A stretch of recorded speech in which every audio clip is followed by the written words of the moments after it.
Muy bien, hermanos, pues ahora nuestro hermano nos ha recordado que la venida del Señor pues realmente está cerca y no sabemos pues cuándo puede ser, pero ya desde el principio del Nuevo Testamento se nos manda que estemos preparados, y pensaba en dos cosas que el Señor nos indica relacionadas con su venida, y es que no nos dejemos de congregarnos como algunos tienen por costumbre, tanto más que aquel día se acerca, nos lo dice en Hebreos, y también en el mismo pasaje que leía nuestra hermana al final dice: por lo cual animaos unos a otros y edificaos unos a otros, así como lo hacéis. Así que con este deseo de que el Señor edifica su iglesia, porque sabemos que si Él no edifica la obra, pues en vano trabajan los que edifican, pues vamos a orar al Señor para que Él pues nos dé gracia y sabiduría para poder seguir meditando su palabra en esta mañana. Padre, es un privilegio el poder acercarnos de nuevo a tu palabra con libertad, Padre, pues sabiendo de que hay lugares en el mundo que lo tienen que hacer en secreto.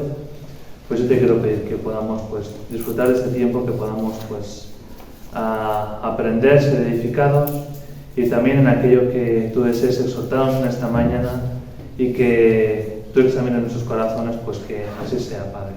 Que la semilla pues que vamos a escuchar hoy pues que caiga en buena tierra para que fructifique, y de esta manera pues te podamos servir como tú quieres, Padre. Pues te ponemos este tiempo ante ti, te ponemos nuestros corazones también ante ti, y te lo pido en el nombre de Dios Jesús. Amén. Amén. Muy bien, hermanos, pues para los que nos acompañáis por primera vez, luego ya tendremos tiempo de conocernos un poco más, pero estamos llevamos varios meses leyendo el Evangelio de Juan, y de una manera pues sistemática desde el capítulo 1 hemos empezado y ahora estamos por el capítulo 6, pues estamos siguiendo junto con el Señor, pues viendo y aprendiendo quién más profundamente era Él, cómo pues Él se presentó a las diferentes personas con diferentes necesidades. Hemos visto el paralítico de Betesda, hemos visto una mujer samaritana, los samaritanos también. Hemos visto milagros suyos como convertir el agua en vino, y recientemente hemos visto la alimentación de los 5.000. Ese milagro en el cual pues había una multitud que seguía al Señor con unos motivos pues equivocados, ¿no? Pues que simplemente le veían porque él había hecho señales, sanaba enfermos, además les alimentó. También vimos como los discípulos pues con muchas dudas pues en cuanto a cómo alimentar a esa gente. De hecho había algunos discípulos que le decían al Señor: despídelos. No lo veían más como un problema, y sin embargo el Señor les dice: hacerles recostar en aquel lugar que había hierba. ¿Subo un poquito? Ok, se acopla. ¿Se acopla?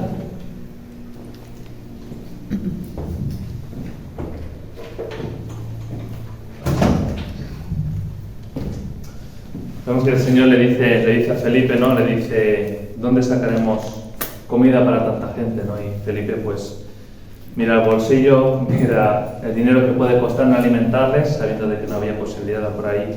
Vemos a Andrés también, que le presenta al Señor pues 5 panes, 2 peces, y le dice: no, pues aquí tenemos esto, pero ¿qué es tanto? ¿Qué es esto para tanta gente? Sin embargo, aunque con poca fe, pero ellos obedecieron al Señor, hicieron recostar a la gente, y obedeciendo al Señor también ellos repartieron aquellas cestas que entendemos que ese pan y esos peces se van multiplicando conforme ellos estaban obedeciendo.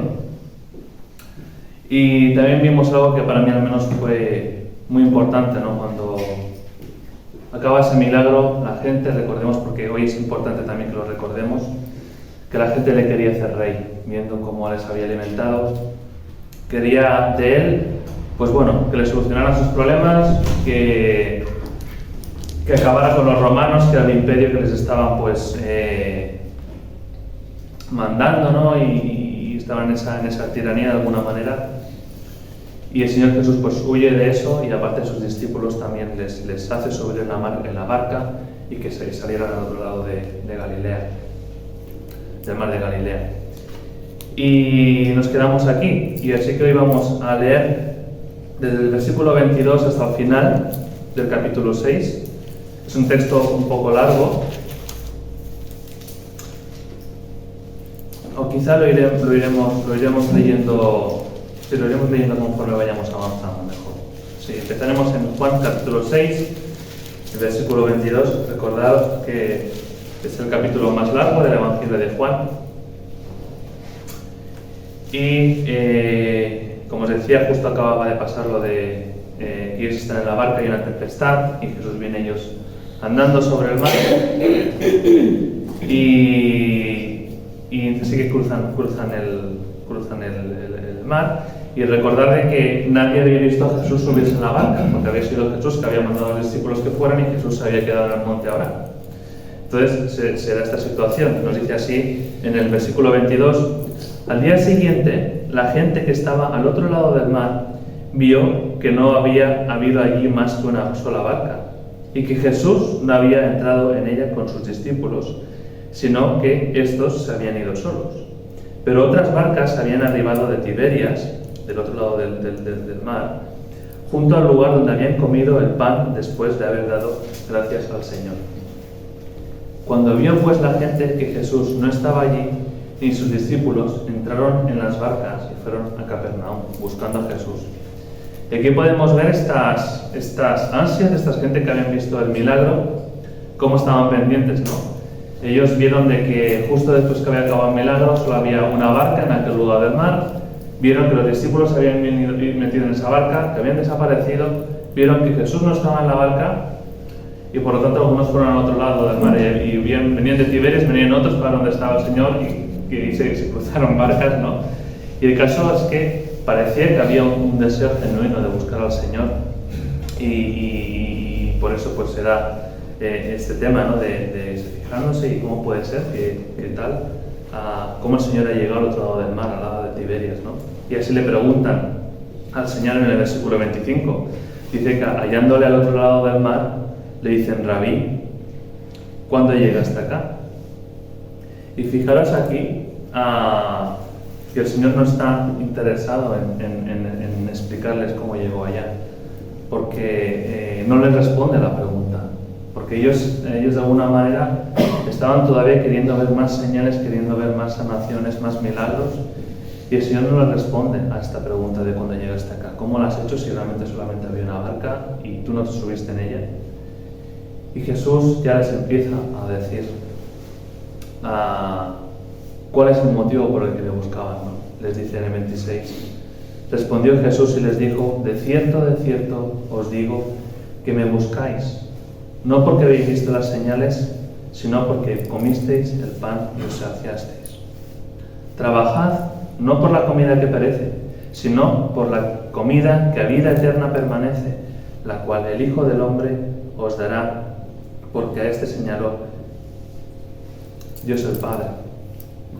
Aquí en primer lugar, pues yo veía en algo que debemos de apropiarnos nosotros, que el Señor se lo dice a ellos, ¿no? Les estoy trabajando por la comida que perece. Y muchas veces creo que caemos en centrar todo nuestro esfuerzo, todo nuestro ser trabajando por la comida que perece. Tenemos que trabajar, sí, tenemos que trabajar, tenemos que pedirle al Señor que nos dé el sustento. Sí, es Él que nos lo da, pero también nos dice en Tesalonicenses precisamente, ¿no? Que quien no trabaja y que no come. Tenemos una responsabilidad ahí de poder pues trabajar, pero que no sea nuestra primera prioridad y que todo nuestro ser no esté metido, centrado en esto, ¿no? Sino que aquí se nos insta a que trabajemos por la comida que a vida eterna permanece, ¿no? Aquella que realmente pues tiene un valor pues eterno. Si simplemente nos dedicamos a nuestra vida, a pasarla aquí en este mundo, pues para subsistir, para ganarnos el pan, y ya está, pues aquí se va a quedar, ¿no? Realmente que podamos ser conscientes que si pertenecemos al reino de los cielos, pues tenemos que vivir también para ese reino. Nos dice Mateo: busca primero el reino de Dios y su justicia, y las demás cosas pues serán añadidas. ¿Y qué es el reino de Dios? Nos dicen Romanos, el reino de Dios es justicia, paz y gozo en el Espíritu Santo. Entonces, debemos trabajar por ello, hermanos. Debemos de poner deseo y nuestro ser y nuestro interés, nuestras fuerzas en el reino de los cielos, que ahí es donde vamos a encontrar este gozo, que nos dicen Romanos, justicia, paz en el Espíritu Santo. Así que aquí el Señor les ha saciado de su necesidad física, pero ahora en todo el resto del capítulo prácticamente les habla de la necesidad del alma, ¿no? Un alma que sin Dios pues está vacía, se intenta saciar constantemente de cosas, pero no son más que vasijas rotas que las llenan de agua y que sí, en un momento dado hay agua, pero enseguida se desparrama toda, ¿no? Y también vemos en un principio aquí que el Señor les habla, y me recordaba de la mujer samaritana, ¿no? Recordar que la mujer samaritana el Señor se va a su encuentro cuando ella está en un pozo sacando agua, en el que ella estaba sacando de ese agua para saciar su sed, y el Señor parte de ahí, ¿no? El Señor le dice, tengo sed, dame de beber.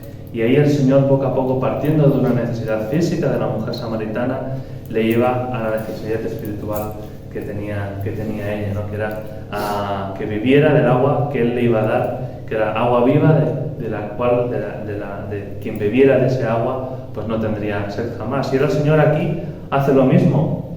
Veremos que en este capítulo Él se presenta como el pan de vida, ¿no? El pan de vida, y también nos dice que quien come de ese pan tiene la vida eterna, ¿no? Y por lo tanto su alma va a estar saciada. Y es curioso porque en este capítulo he contado, y la palabra pan sale 23 veces en un solo capítulo. 6 veces sale refiriéndose al milagro, luego otras veces sale refiriéndose al maná que comió Israel cuando estaba en el desierto, cuando estaba Moisés, y las otras veces es él presentándose como el pan de vida. Y pienso que esto es algo también que cuando llevamos el Evangelio a los demás, pues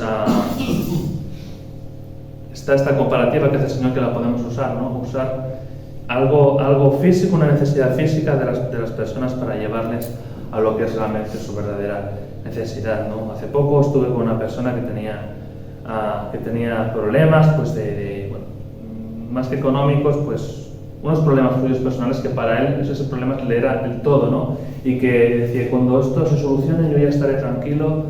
Y claro, es una pena, ¿no? Porque sí, cuando se soluciona estarás tranquilo. Toda tu vida se basa en que ese problema que tienes con la casa se solucione y ya está. Y tu vida eterna, que ese es tu verdadero problema, ¿no? Y que debes de solucionar y reflexionar para que te darás cuenta de que la única salida es que reconozcas que eres pecador y que Jesús pues ha muerto por ti, ¿no? Así que el Señor les está hablando, les dice que trabajen por esta comida, que la vida eterna permanece, y ellos en el 28 les responden, ¿qué debemos hacer para poner en práctica las obras de Dios? Y Jesús les responde en el 29, esta es la obra de Dios, que creáis en que le ha enviado. Fijaros como aquí estos judíos, estos israelitas que estaban allí con el Señor, lo primero que hacen sale su religiosidad, ¿no? ¿Qué tenemos que hacer para poner en obra las prácticas de Dios? ¿Qué tenemos que hacer para ganar esa vida eterna que tú nos estás ofreciendo? Y Jesús les dice, no os equivoquéis, la obra es de Dios, no es vuestra. El ganar la vida eterna no está a vuestro alcance. Es Dios, es la obra de Dios, y lo único que tenéis que hacer, que eso no os da ningún mérito, es que creáis en el que Él le ha enviado, ¿no? Y recordemos que hay dos casos más, que hay dos personas, no sé si hay alguno más, no estoy seguro, pero hay dos casos también en los evangelios que nos hablan de dos personas también que le piden al Señor qué debe hacer para ganar la vida eterna. Un caso es el joven rico que va al Señor, también le dice a Rabí, como le dijeron ellos, y le dice, Señor, ¿qué debe hacer para heredar la vida eterna? Y el Señor Jesús le dice, guarda los mandamientos, ¿no? Y él, pues de una manera, pues muy equivocada, ¿no? Dice, los he guardado desde mi juventud, es imposible, nadie puede guardar los mandamientos del Señor por sí mismo. El único que cumplió la ley a la perfección es el Señor Jesús, ¿no? Y el Señor pues le responde, ¿no? Y le hace una pregunta que realmente le descubre. Le dice, vende todo lo que tienes y dalo a los pobres. Y es que, de la misma manera que el Señor hizo también con la mujer samaritana, que le señaló su pecado y le hizo ver que él conocía su pecado, le hizo ver que conocía su pasado cuando había tenido estos 5 maridos y demás, al joven rico también le señaló, y la reacción del joven rico, ¿cuál fue? Se fue triste. Eso fue lo que le sucedía, ¿no? También tenemos aquel intérprete de la ley que también le dice, ¿no? ¿Qué he de hacer para heredarla, para tener la vida eterna? Y el Señor de nuevo le señala aquello que le era el impedimento y le dice, amar al prójimo. Y vemos que este intérprete de la ley, podemos leerlo, está en Lucas 10, porque vemos que al Señor pues nadie le puede engañar. Lucas 10, 25.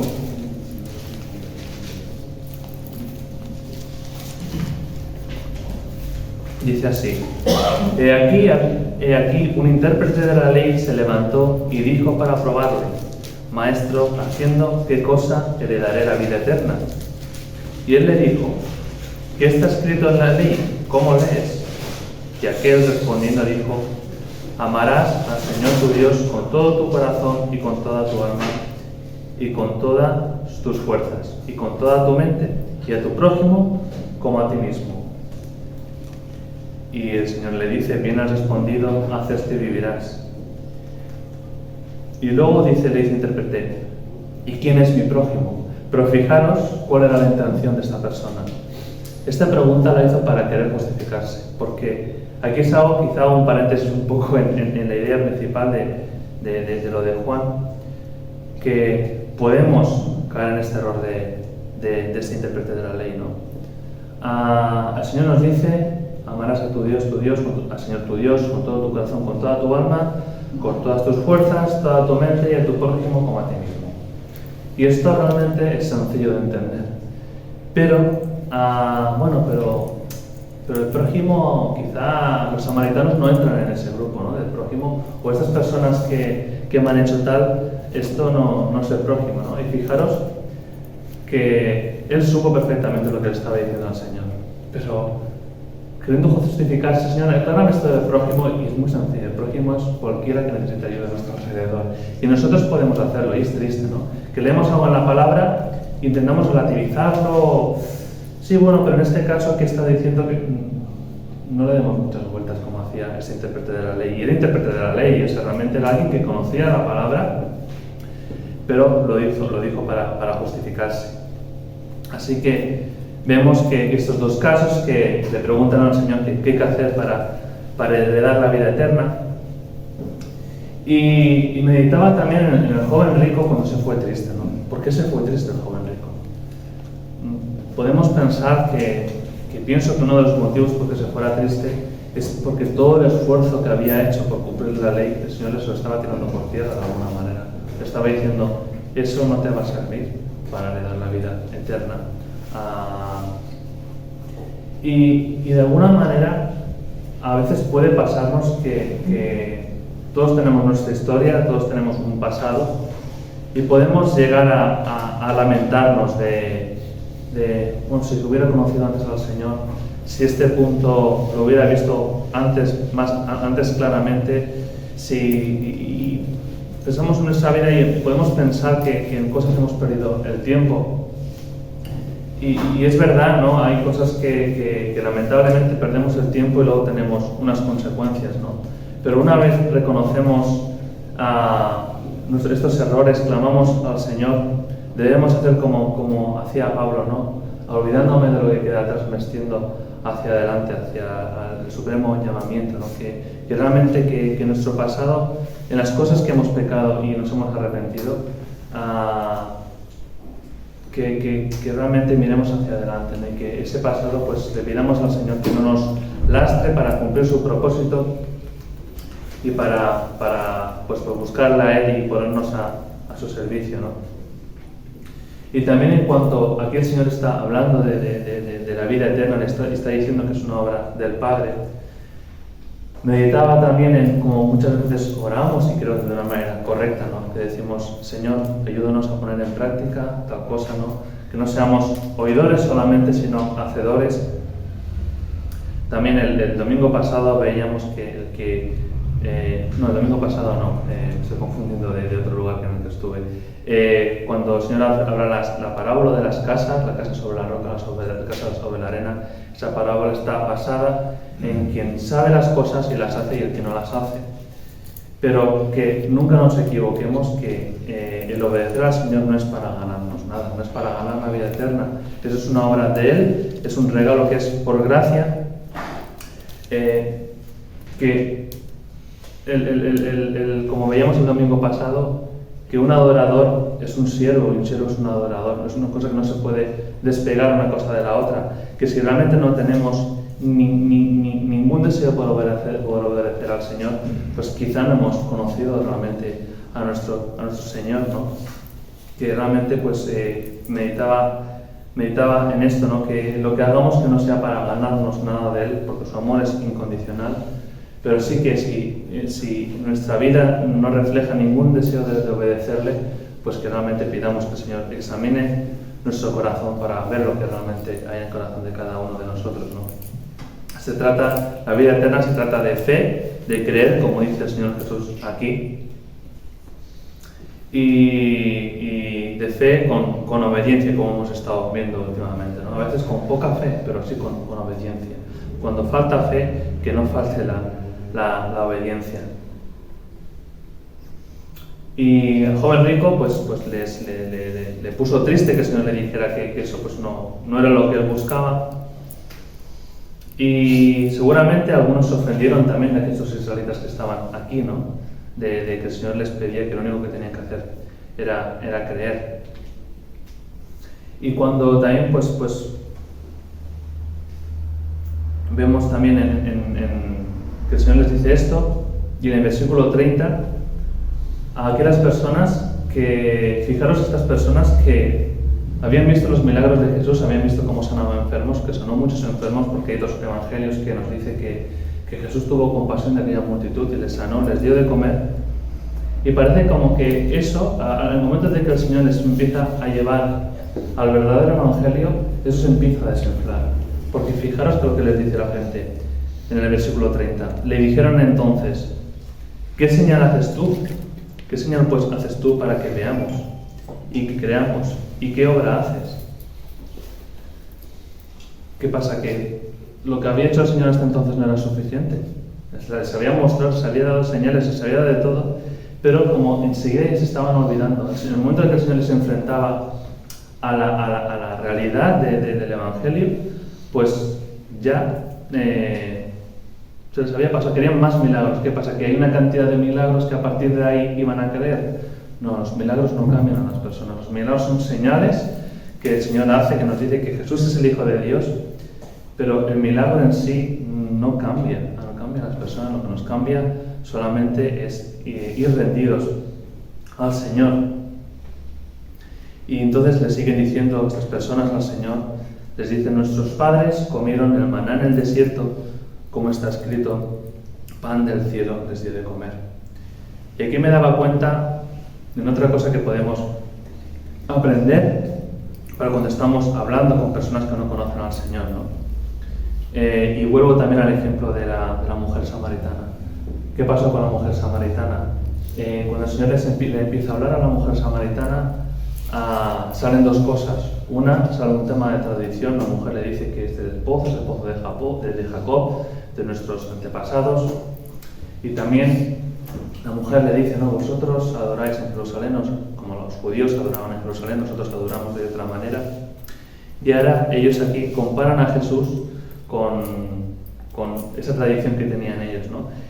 Y que es algo que pienso que cuando hablamos con las personas va a pasar que ellos nos respondan con sus propias convicciones, con sus propias creencias, con sus costumbres, con sus cosas, de cómo creen en Dios.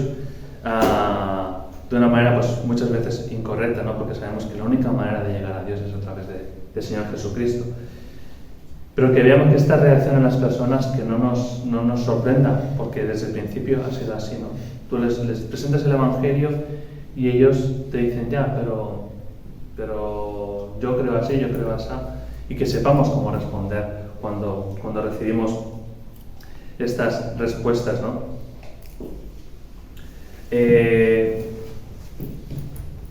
Y aquí lo que el Señor les dice es, Él se compara Él mismo con esa tradición o con eso que tenían en su corazón, que era cierto, que el Señor les había dado de comer en el desierto, ¿no?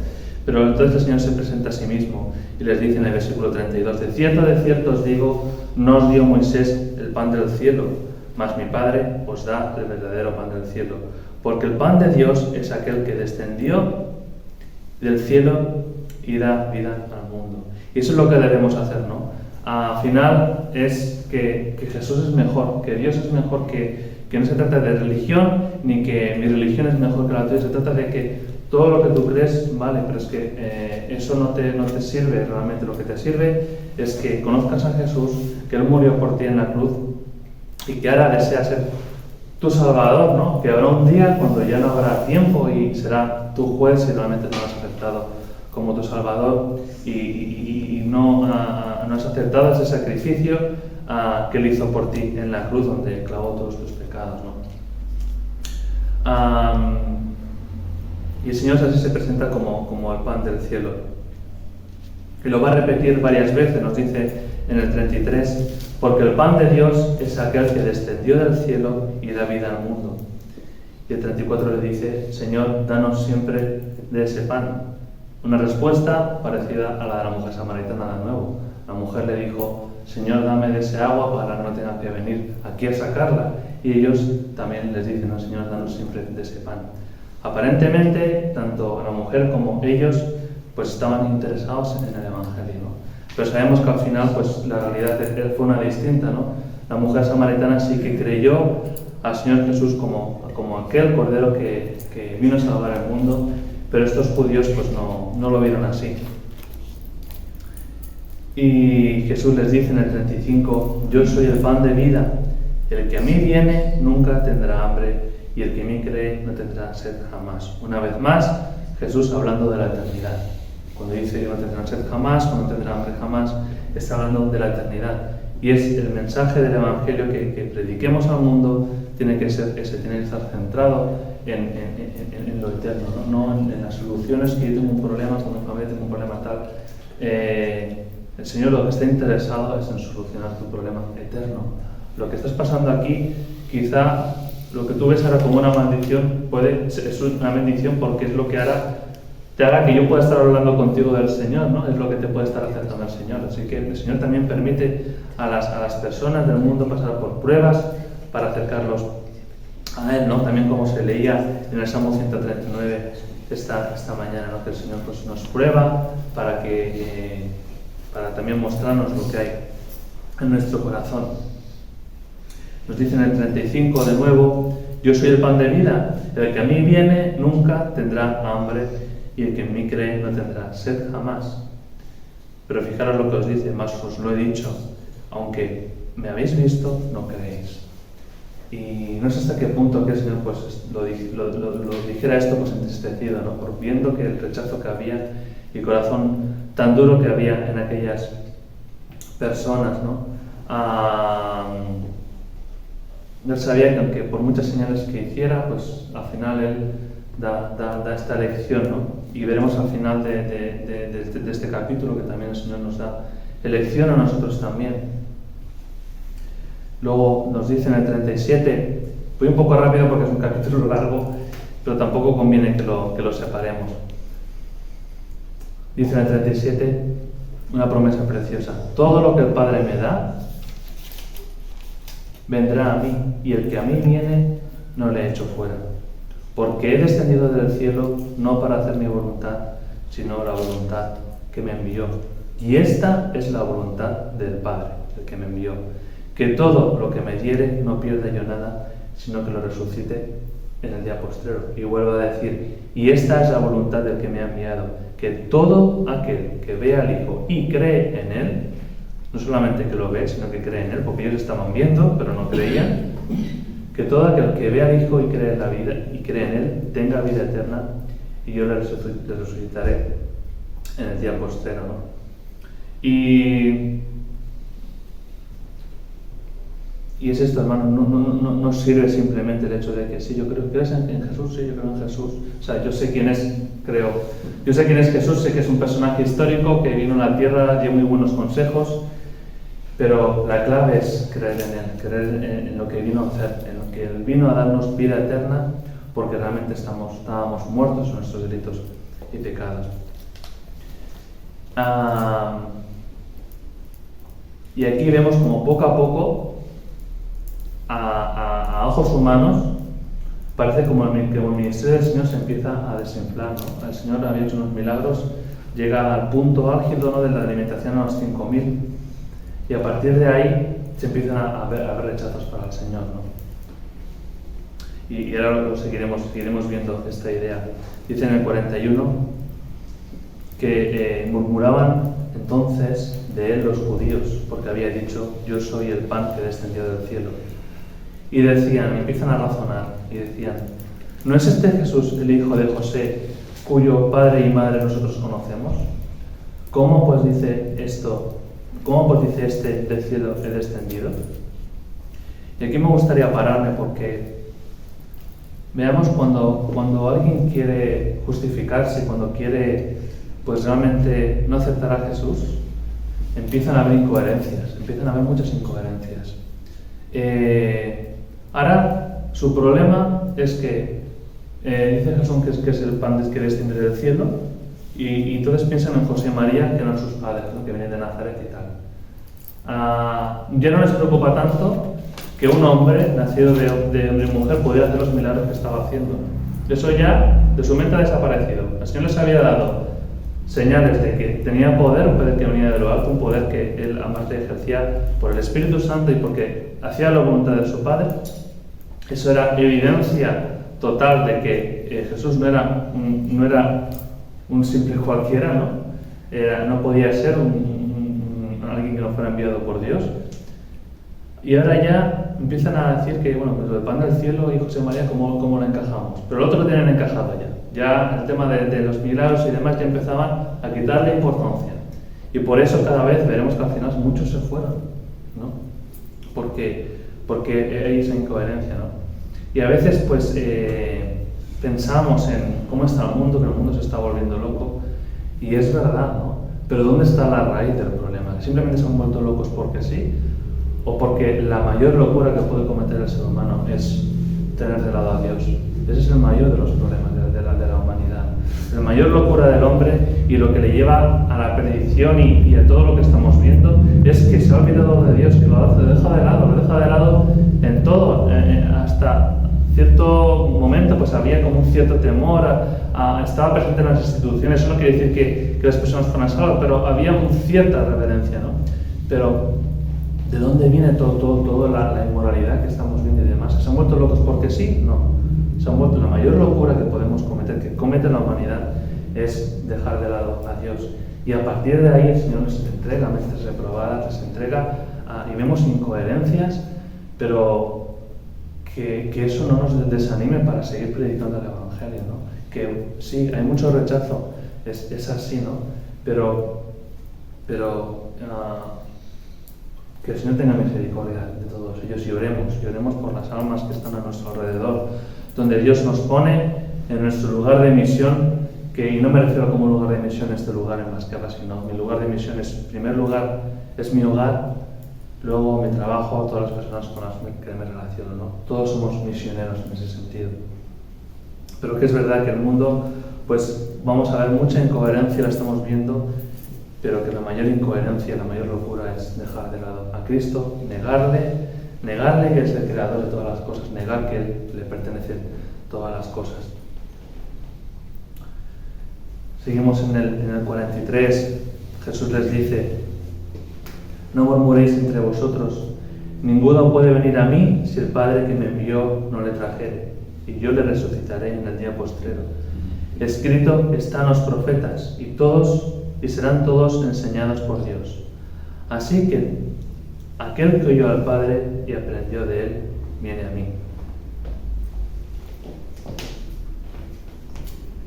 Fijaros aquí que el Señor les está llevando ahora la palabra, les está llevando a lo que dijeron los profetas, y los profetas decían, no, todos serán enseñados por Dios. Así que también vemos la palabra de Dios como un medio para que la gente conozca al Padre, y dice que quien oye al Padre y aprende de él también viene a Jesús, ¿no? Así que es algo también que no prediquemos pues una simple idea, sino que también prediquemos la palabra del Señor.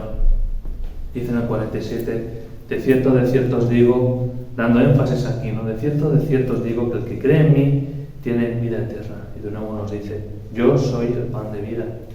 Vuestros padres comieron maná en el desierto y murieron. Este es el pan que desciende del cielo para que de él come no muera. Yo soy el pan vivo del cielo. Yo soy el pan vivo que descendió del cielo. Si alguno comiere de este pan, vivirá para siempre.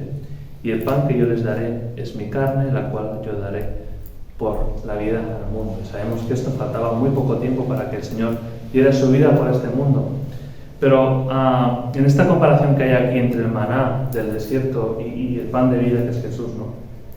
Recordemos cómo fue aquel maná que el Señor, pues, con el cual el Señor sustentaba la vida física de las personas caminando por ese desierto. El maná era algo que caía del cielo, que ellos no tenían que hacer otra cosa que recogerlo, no tenían que hacer ningún trabajo para conseguir ese maná, no tenían que labrar en los campos, sino que era algo que el Señor les daba. Pero ¿qué debían hacer ellos? Debían de recogerlo. Ese pan no iba directamente a su boca, sino que les tenían que recogerlo. ¿Y cuándo lo tenían que recoger? ¿Lo recogían una vez a la semana y lo guardaban para toda la semana? ¿Cómo lo hacían? Sabemos que lo intentaron. Hubieron algunos que hicieron, ¿sabes qué? Por si acaso mañana no cae maná, me cojo para mañana y así ya tengo el día, el sustento asegurado. Pero sabemos que aquel maná se pudría, no se podía comer, ¿no? Si lo guardaban de esta manera. ¿Y qué nos habla esto, hermanos? Que no podemos comer maná los domingos y esperar de que eso nos dure para toda la semana. Eso no es así.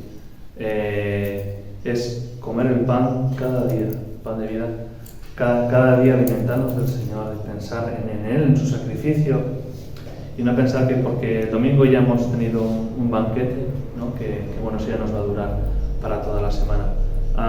De la misma manera que el Señor sustentó a su pueblo en el desierto todos los días, nosotros también necesitamos un sustento espiritual, si no, nuestra vida espiritual va a estar raquítica, va a estar pues muy débil, ¿no? Muy débil. ¿Y qué pasa cuando nuestra vida espiritual es débil? Que nuestra carne se hace más fuerte. Y realmente cuando realmente podemos servir al Señor es cuando nuestra vida espiritual se fortalece, que entonces nuestra carne se hace más débil, ¿no? Porque estamos alimentando más ese hombre interior que nos habla también la palabra.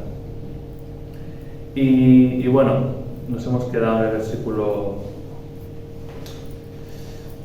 50 y 51. Y también hice una búsqueda solamente en el Evangelio de Juan, porque él hace una afirmación aquí, ¿no? Yo soy el pan de vida.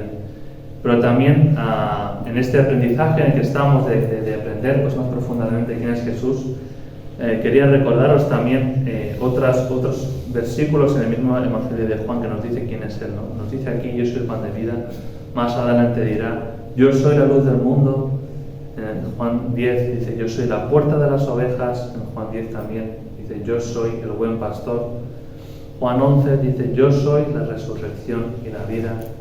Juan 14, yo soy el camino, la verdad y la vida. Y el capítulo 15 dice, yo soy la vid verdadera, ¿no? Y en ese mismo pasaje de que dice que yo soy la vid verdadera, también nos recuerda, ¿no? Que no podemos hacer nada sin el Señor, ¿no? Así que es algo que también pues, quería hacer este paréntesis, ¿no? En cómo el Señor se presenta cuando dice, yo soy. Vemos aquí en 52, que los judíos seguían sin percibir, sin entender lo que Jesús les estaba hablando, que les estaba hablando de su necesidad espiritual. Por eso, cuando el Señor les dice que Él les iba a dar su carne, dando la vida por este mundo, Él lo toma como algo literal, ellos lo toman como algo literal, ¿no? Dice en el 52, los judíos contendían entre sí diciendo, ¿cómo puede este darnos a comer su carne? Estaban sus ojos cegados, ¿no?, de lo que el Señor estaba hablando. Y en el capítulo 53 dice, de cierto os digo, que si no coméis la carne del Hijo del Hombre y bebéis su sangre, no tenéis vida en vosotros. El que come mi carne y bebe mi sangre tiene vida eterna, y yo le resucitaré en el día postrero. Porque mi carne es verdadera comida y mi sangre es verdadera bebida. El que come mi carne y bebe mi sangre, en mí permanece y yo en él. Como me envió el Padre viviente y yo vivo por el Padre, asimismo el que me come también vivirá por mí. Este es el pan que descendió del cielo, no como vuestros padres comieron el maná y murieron. El que come este pan vivirá eternamente. Estas cosas dijo en la sinagoga, enseñando en Capernaum. Esto el Señor lo estaba hablando en un lugar donde había religiosos judíos en la sinagoga. Pero recordemos una cosa. El Señor está hablando aquí de comer su sangre, de comer su carne y beber su sangre. Recordamos cómo empieza el capítulo 6. Dice que estaba cerca la Pascua. Todo esto que el Señor estaba haciendo eran días antes de que se celebrara la Pascua. ¿Y qué hacían en la Pascua? Mataban un cordero, separaban la sangre, separaban la carne, y el Señor les está diciendo, yo soy ese cordero. Yo soy ese cordero que doy mi vida por el mundo para el rescate, ¿no?, por vuestras vidas, para que tengáis vida eterna. Así que ya no solo se presenta como el pan de vida, sino como aquel que iba a dar su vida por ellos, ¿no? Yo meditaba, ¿os imagináis que Jesús hubiera venido a la tierra, hubiera dicho que Él es el pan de vida, hubiera dado todo este ejemplo, pero que viene a la tierra, está contra nosotros y se vuelve a ir sin morir en la cruz? Realmente es un mensaje, si solamente el mensaje del Evangelio es que yo soy el pan de vida y ya está, es un Evangelio incompleto. El Evangelio que se predica no puede faltar de que la cruz de Cristo, ¿no? Nos dice en Corintios que no nos predicamos a nosotros mismos, sino a Cristo crucificado. No puede predicar solamente de Jesús, como un poco ha hecho Carmen esta mañana, ¿no? A un Jesús que sí, que fue muy bueno, que fue muy bondadoso, que fue compasivo, pero que en su programa, es que también esto, hermanos, es algo para que podamos comprender el amor de Dios. Él vino a la tierra para morir. O sea, vosotros imaginaros que yo pues voy a hacer un viaje a un sitio y tengo pues mi plan, ¿no? Tengo mi plan, el primer día voy a ir a tal sitio, el segundo día voy a ir a tal, pues buscando el disfrutar, buscando si es por trabajo, pues cumplir unos objetivos y demás. Pues el Señor Jesús, cuando vino a este mundo, en su programa, estaba puesto en morir en la cruz por nosotros. Eso es algo que realmente, no sé si lo podemos entender. No sé si no podemos, yo creo que no, del todo no lo podemos, ¿no? Pero que Él nació para morir por nosotros, ¿no? Así que en el Evangelio nunca puede faltar la cruz. ¿Y por qué? Porque Jesús quiso morir sin más, ¿no? Porque había una necesidad, porque nuestro pecado es muy fuerte, es muy horrible, ¿no? Y Dios no puede estar Él es santo, Él es justo, y Él no puede estar cerca del pecado, ¿no? Pero es que Él ha querido reconciliarnos a nosotros con Cristo Jesús, ¿no? Así que en el Evangelio verdadero, que realmente el que prediquemos sea a Cristo, a Jesús, sí, pero crucificado. También como el que resucitó, y que un día va a volver, ¿no? Así que es algo importante. Y en este último pasaje, pues yo creo que es algo que también nos debemos preguntar, ¿no? Porque vamos a ver varios grupos de personas de cómo reaccionan a los milagros y a lo que Jesús les está diciendo. Que sí, que os he dado de comer, que os he satisfecho temporalmente una necesidad física, pero tenéis una necesidad mucho más importante. Y vemos varias reacciones. Los discípulos, los primeros, les dicen en el versículo 60, dice que al oírlas, estas palabras, muchos de sus discípulos dijeron: dura es esta palabra, ¿quién la puede oír? Sabiendo Jesús en sí mismo que sus discípulos murmuraban de esto, entonces les dijo: ¿esto os ofende? Pues que si vierais al Hijo del Hombre subir a donde estaba primero. El Espíritu es el que da vida, la carne para nada aprovecha. Las palabras que yo os he hablado son espíritu y son vida. Pero hay algunos de vosotros que no creen, porque Jesús sabía desde el principio quiénes eran los que no creían y quién le había de entregar. Y dijo: por eso os he dicho que ninguno puede venir a mí sino que le fuere dado del Padre. Desde entonces, muchos de sus discípulos volvieron atrás y ya no andaban con él. Dijo entonces Jesús a los 12: ¿queréis acaso iros también vosotros? Respondió Simón Pedro: Señor, ¿a quién iremos? Tú tienes palabras de vida eterna. Y nosotros hemos creído y conocemos que tú eres Cristo, el Hijo del Dios viviente. Jesús le respondió: ¿no os he escogido yo a vosotros los 12 y uno de vosotros es el diablo? Y hablaba de Judas Iscariote, hijo de Simón, porque este era el que le iba a entregar y era uno de los 12. Así que vemos que aquí hay varios grupos de personas que tienen una idea de Jesús distinta, ¿no? Como vemos al Hijo de Dios como alguien que simplemente nos guarda, como que nos pide que la amemos, como que es el Hijo de Dios y ya está, o que realmente nos dice que le demos toda nuestra vida a Él, porque es la única manera en la que se puede salvar, ¿no? Nos dice también que el que ama su vida la perderá, más lo que le dará por causa de mí la hallará, ¿no? Y fijaros que con todo esto que el Señor les está hablando, ya pues la mayoría, ya nadie le pidió más aclaraciones, simplemente cogieron y se fueron. Muchos de sus discípulos, y fijaros lo que dice, muchos de sus discípulos, personas que seguían a Jesús, que de alguna manera lo admiraban, que veían en él a alguien distinto, pero que buscaban en él saciar su necesidad temporal simplemente, ¿no? Y como os decía, ¿no? Es que el mensaje de Jesús así en la cruz es un mensaje completamente está cojo, ¿no? Realmente no es un mensaje completo. Y intentemos ponernos un momento en la situación en la que estaban los discípulos allí, los apóstoles. Recordemos que habían, al menos en el momento del milagro, habían 5.000 hombres que podían llegar a ser 10.000, 15.000, no lo sabemos, muchísimas personas. Yo no sé eso en un campo, cómo se lleva en un campo con 10.000 personas, pero debe ser muchísimas personas. Y ver los discípulos de Jesús, que se quedan, pero permitirme la expresión, más solos que la una. Comparado 12 personas más Jesús con una gran multitud que se van, se quedan solos. Debió ser una situación pues muy confrontadora, que se debían preguntar: ¿y ahora qué?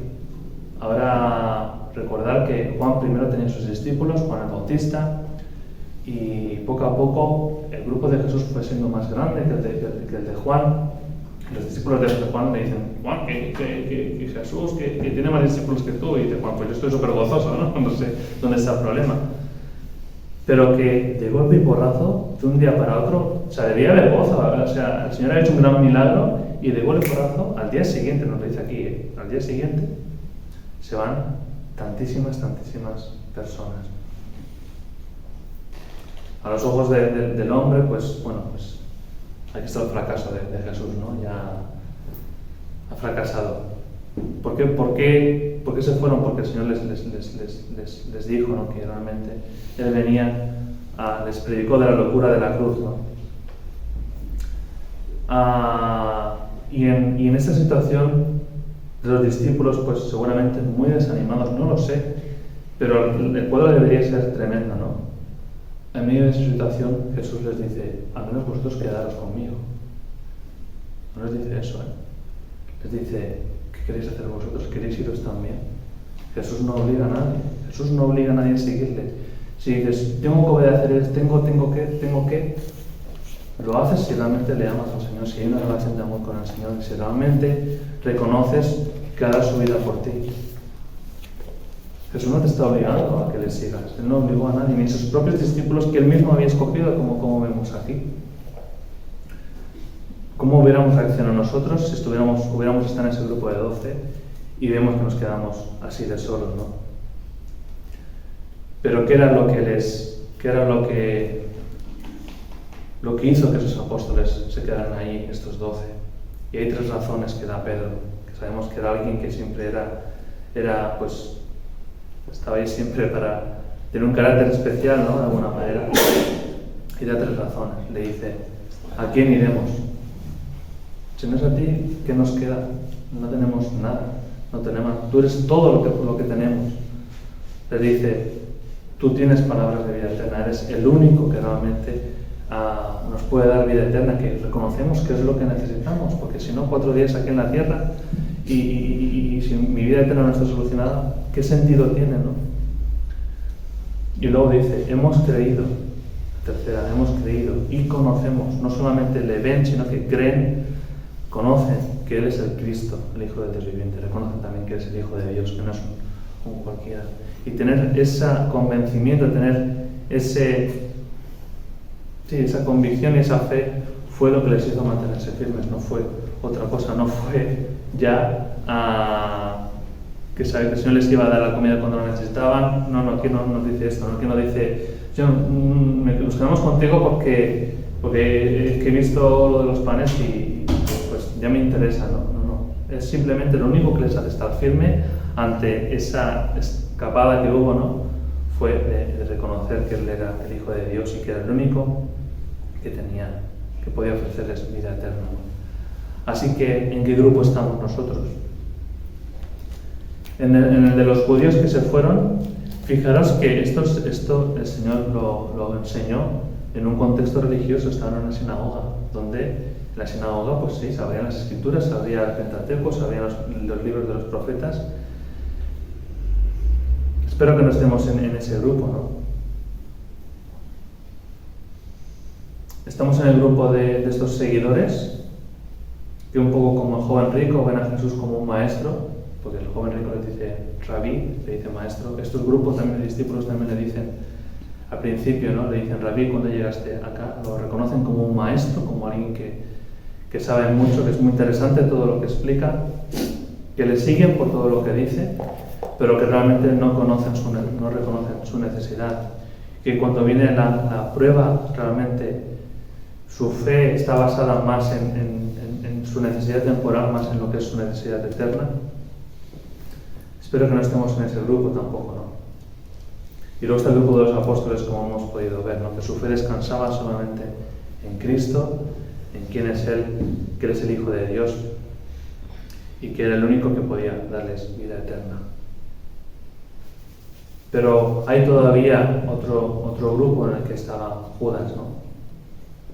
Judas es alguien que estuvo con el Señor en todo el tiempo de su ministerio. Estuvo al lado del Señor, dio todo lo que Él hizo, estaba a su lado, pero realmente en Él no había una realidad, ¿no? Era una fe falsa y no solamente abandonó al Señor, sino que le traicionó, sino que además en un momento de su vida le interesó más 30 piezas de plata, que realmente él no tenía la convicción de Pedro, pero lo tenía mi perro. Pero Judas ni siquiera se fue con la multitud, sino que fue peor, ¿no? Estuvo hasta el final, casi hasta el final, y le llegó a traicionar. Así que mi deseo, ¿no? y es que nos pongamos delante del Señor para que en aquel día pues no tengamos una amarga sorpresa, ¿no? En el que se cierre la puerta del arca como pasó en aquel tiempo y que muchos se quedaron fuera, ¿no? Así que ahora es tiempo de que podamos ponernos delante del Señor y, Señor, ¿dónde está fundada mi fe? ¿Está en ti o está en una religión en la que he nacido junto a mis padres? Y ya está. Entonces, bueno, esto es lo que quería compartiros, siguiendo en la lectura que estamos haciendo del Evangelio de Juan, y quiero orar para que nos bendiga y hable en nuestros corazones. Padre, pues vemos en tu palabra, aprendemos un poco más de la andadura de tu Hijo en la tierra. Lo hacemos pues sabiendo de que tú nos pides que andemos como Él andó, Padre. Y por eso estamos estudiando esto, Padre, para conocer pues más a fondo cómo Él se condujo en la tierra, que fue buscando tu voluntad en todo momento, Padre. También llevándose Él mismo como el Evangelio, que eran las buenas noticias, pero también como hemos visto anteriormente, ¿no? ¿De qué sirven unas buenas noticias si realmente no hay una noticia realmente mala? Y es que estamos condenados, Padre, si realmente no aceptamos a tu Hijo como Salvador de nuestras vidas, Padre.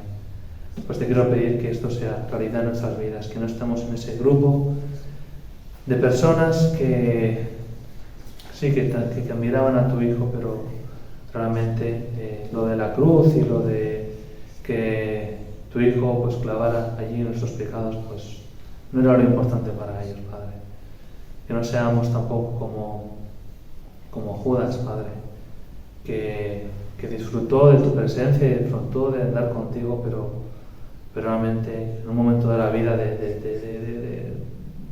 prefirió algo antes que a ti, Padre. Que realmente te podamos tener en tanta estima, tanto valor, que podamos ver lo precioso que eres, lo precioso del sacrificio de tu Hijo, que no haya otra cosa que prefiramos en esta vida, Padre. Que podamos clamar de corazón, ¿no? ¿A quién iremos, Señor? Tú solo tienes palabra de vida eterna y creemos que tú eres el Hijo de Dios también. Y que podamos también decir como Pablo, yo sé en quién he creído.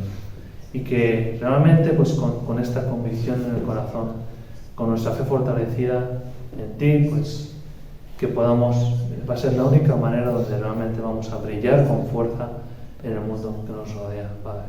También en las dificultades también, que el mundo pueda vernos también que somos personas con dificultades también, pero que nuestra felicidad, nuestro gozo no está pues en si nos va bien o si nos va mal, sino que tu Espíritu nos da poder para tener por sumo gozo cuando nos hallamos en diversas pruebas, porque tú estás obrando en nosotros ahí la paciencia y otros muchos aspectos del carácter de tu Hijo. Pues alúmbranos, Padre, que tu palabra sea como esa espada de dos filos que penetra en nuestra alma y discierne pues los pensamientos y las intenciones de nuestro corazón, que a veces pueden estar equivocados, Padre. Pues te damos gracias porque tú nos amas y no deseas que nadie se pierda, Padre. Y por eso te alabamos en esta mañana y te damos gracias por tu palabra. En el nombre de tu Hijo Jesús. Amén. Amén.